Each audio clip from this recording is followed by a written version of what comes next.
So, hi guys! What if samahan niyo ako on my Mount Pulag hike for the second time? Let's go!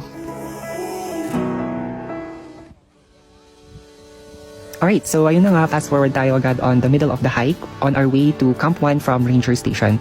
By the way, we are scheduled to start the hike at 1:30 AM which was nasunod naman and on time si ate tour guide. So ayun, after an hour of walking, we reached Camp 1. Dito kami nagpahinga ng saglit, nag-water break, mabilis ang kain at of course CR break.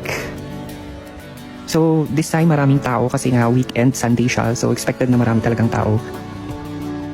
So ayun na nga, after ng break sa Camp 1, we continued the hike going up to Camp 2.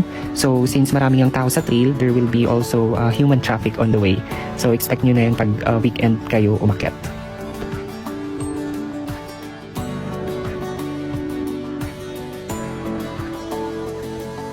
Fast forward ulit tayo, after another hour, we reached Camp 2. So this was around 3:40 AM. And dito ulit kami nagpahinga before continuing our hike going up to the summit.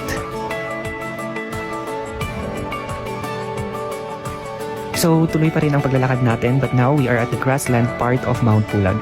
Unlike sa Camp 1 and Camp 2 na Mapuno, this will be an open area, so dito mo talaga unti-unting mafe-feel yung lamig. So, you'd better prepare for this kind of weather pag umakyat ka sa Mount Pulag. At ayun na nga, finally, after almost 2 hours of hiking from Camp 2, we finally reached the summit. Luckily, medyo napaaga kami, so we had time to rest before enjoying the sunrise. And unlike last time na pumunta ako dito, hinabol talaga namin yung sunrise. As you can see, marami pang mga paakyat. Those lights that are blinking is mga flashlights ng mga paakyat pang hiker. So marami pang tao ang parating.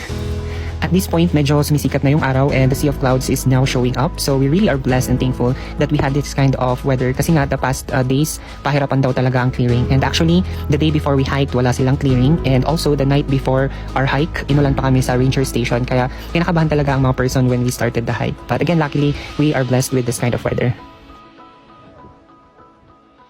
Of course, after the sun and the sea of clouds already showed up, it's time to take pictures and videos. Kahit nilalamig talaga kami, tuloy pa rin sa selfie mode. According sa mga nakasama namin, the temperature dropped to 9 degrees. Imagine, as a lamiging tao, nanginginig talagang mga kamay ko. Pero wala, selfie is life tayo. For the memories ba, since bihira makapunta dito and mas bihira namang mapagbigyan ng clearing, so we're just making the most out of it.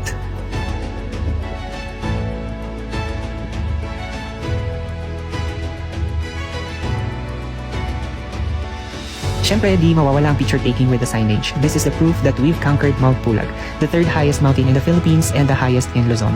This was my second time to hike Mount Pulag, so I'm really lucky and blessed to witness the sunrise with the sea of clouds twice now.